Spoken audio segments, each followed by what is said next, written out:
Another team I wanted to talk about though, real quick, was Atlanta FaZe because they finished relatively strong.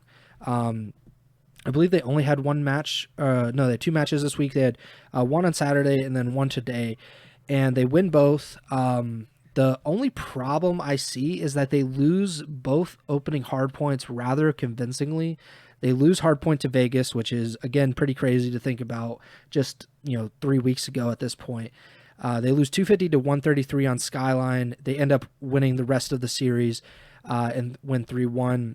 They do the same thing against Optic. They lose 250 to 143 on Hacienda and then win the rest of the series, even though that was a really, really close match. Like, this is probably the most competitive match of the entire weekend, even though it didn't get to a game 5. The final hard point comes down to 6 points. They go to round 11 search. This was a very winnable series for Optic.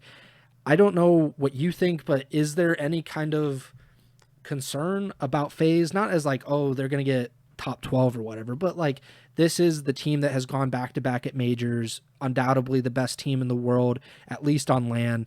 But there have been some inconsistencies in these online qualifiers. They end up finishing sixth in these qualifiers, which they finished sixth in the major one qualifiers, and we were dooming and glooming for about a month straight because of how bad they looked in the first week or two of those qualifiers. So is there any concern or kind of trepidation now that FaZe has finished these qualifiers and have not looked as convincing as they have in some previous matches? Yeah, no, I mean, you kind of took the words right out of my mouth even before you posed this question. I went back and looked after their series today because I really, in my mind, I was like, did FaZe lose map one of all 5 qualifiers this stage? And they went 1-4 in map ones. They won map one against Miami, and then they lost the next 3 maps. So that was the only they lost a map one to Carolina, who we've talked about Carolina's hard point multiple times this year, and the hard point they won in that series was 250 to 242. That they being Atlanta won protocol hardpoint map 4 250 242, so it was really close. Um, the thing for me with Atlanta and this Carolina series from earlier in the qualifiers is really like what stuck out to me, because I remember saying this to some degree when this match happened, was Atlanta lost map one, and I was thinking like, oh, here we go, you know, bad things might happen.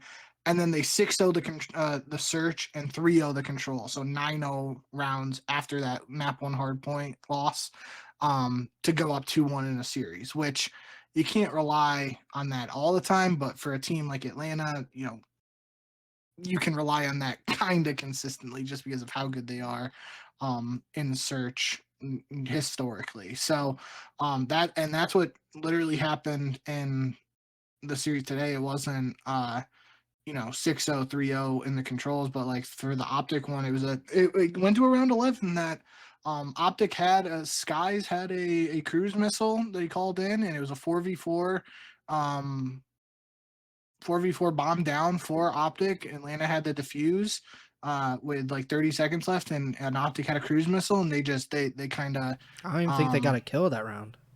I think they no, they got might have got wiped. one at most, but yeah, so it was kind of a weird round 11, but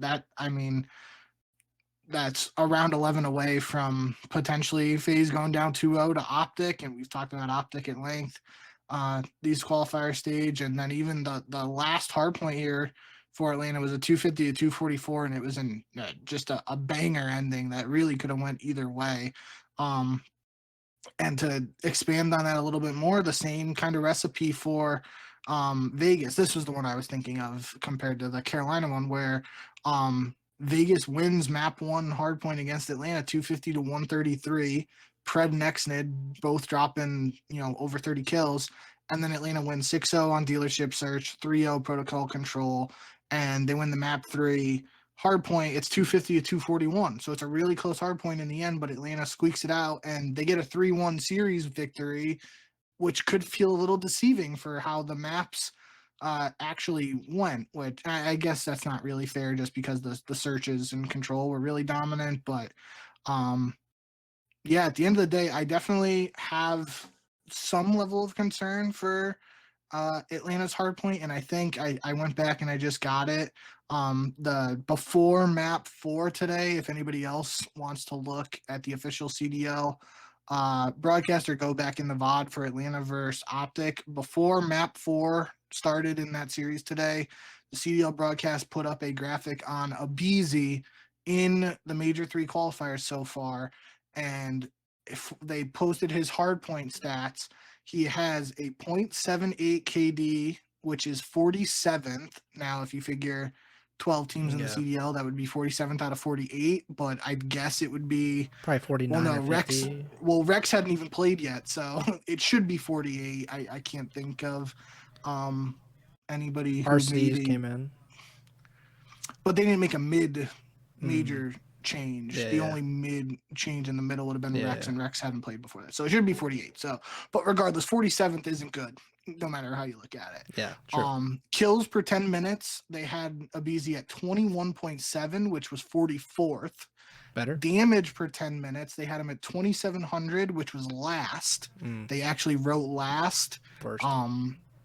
And instead of 48th, and then hill time per 10 minutes, he's at 40.4, I assume, seconds, and that was 47th. So, not great. Not good numbers, and I'm not, I have sung aBeZy's praises for years on this podcast. I love his style of play.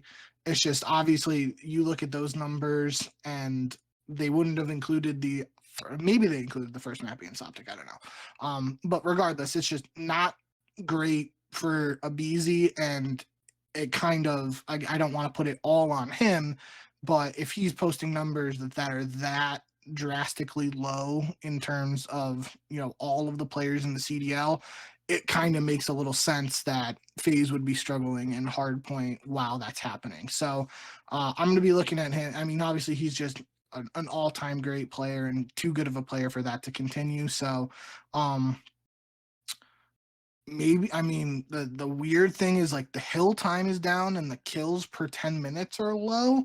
So it's not like he's sitting in the hill and not getting in engagements. And it's just like he's got to be on the map and he's just losing gunfights, and it's causing him to have, if I would assume he's only getting, 21 0.7 kills per 10 minutes, he's probably looking at a lot of score lines where he's like 21 kills, 30 plus deaths, and he's dying outside of the hill, so that's why the hill time is low. And I don't know, but it's just, overall that's got to change if FaZe are gonna be the team that we all know they're capable of, and especially be the team that we expect them to be in terms of the level of play for them in Hardpoint. So I definitely shout out the CDL. I'm assuming Easy Mac had a big part to do with that graphic, but when they put stuff up like that during the broadcast, that really stuck with me, and that was pretty eye opening. So definitely something to keep an eye on for FaZe in terms of what to expect from the Major 3. Yeah, they have been an excellent team in general, but especially in Hardpoint, they've been very dominant. That's by far their best game mode this year. Before these qualifiers, they were 33-14 in Hardpoint. In these qualifiers, they went 4-6. So that is obviously a major departure for this team. And I was looking up at the stats, Breaking Point, breakingpoint.gg, like the best website for this kind of stuff. So before these qualifiers, aBeZy had the worst KD in Hardpoint on the team, which is actually not surprising considering, his play style. It's more feast or famine than a lot of these other guys. But he had a 0.97 KD. Everybody else on his team in Hardpoint before these qualifiers had at least a 1.1 KD. Cell had the top, is 1.14. Draza and Simp both had 1.10s, which, I mean, if you're doing that, like, it's pretty obvious that you're going to win a lot of maps. In these qualifiers, though, Cell was the only one to remotely stay even. He had a 1.1, which just kind of shows like he's kind of ridiculous. But Draza dropped to a 0.94, Simp to a 0.89, and aBeZy was a 0.8. So it kind of improved, I guess, over the course of today. But yeah, that's not great, not in the slightest. I think probably the biggest thing is like, and this is, I guess, an extension of just dying a lot and not getting a lot of kills. the OBJ stuff for Draza and Abizi cratered in these qualifiers. The team was relatively even. They're all floating around 60 per 10 minutes. And in these qualifiers, Simp and Celium were doing the heavy lifting. They both had the exact same OBJ per 10 minutes at 61.79. Draza and Abizi both had around 40. So that's really bad, and I don't know if that's just an anomaly, if that's not something to read into. Of course, FaZe has, they did not finish. I guess you can't say they didn't finish these qualifiers well, because they've done this every single time, it feels like, where they start slow and then they're kind of clicking more into gear as they get to the major. Major one obviously being like I think they finished on a match win streak in the qualifiers. I don't think minor included, so more than that. It had to have been, because they started 0-3 in those major one qualifiers. And then major two, I believe they did something similar, because they lost to Vancouver in the minor and in the qualifiers, and then won. And this time, I believe they lost 2 of their first 3 matches, and then they finished with 2 wins this week. So I don't know what to really make of it. I did even go back and look to see historically how FaZe has done in qualifiers, and I found this interesting. They've only finished 6th or worse this would be their 4th time. So before this, it would have been 3. 2 of the 3 times that they finished 6th or worse in the qualifiers, they've ended up winning those majors. So they won, I believe, major 2 years ago, and then obviously they won major 1 this season. And I think the other one they finished 2nd or 3rd. So they're usually pretty good. They usually can be relied upon in these majors. I don't think, if you're betting or if you're just kind of looking to see like who's going to win, I would still place my money both physically and just theoretically on FaZe, because they've proven that they can beat most of these teams, or they've proven they can beat any team in the CDL. And I would think that they're probably the most reliable bet of any CDL team so far this season. But yeah, I don't know. FaZe is FaZe. They're just a weird team, and we don't know how all the time if they're actually putting as much effort and thought into these qualifiers as they do the majors. I think they kind of turn it up a level when they get to LAN.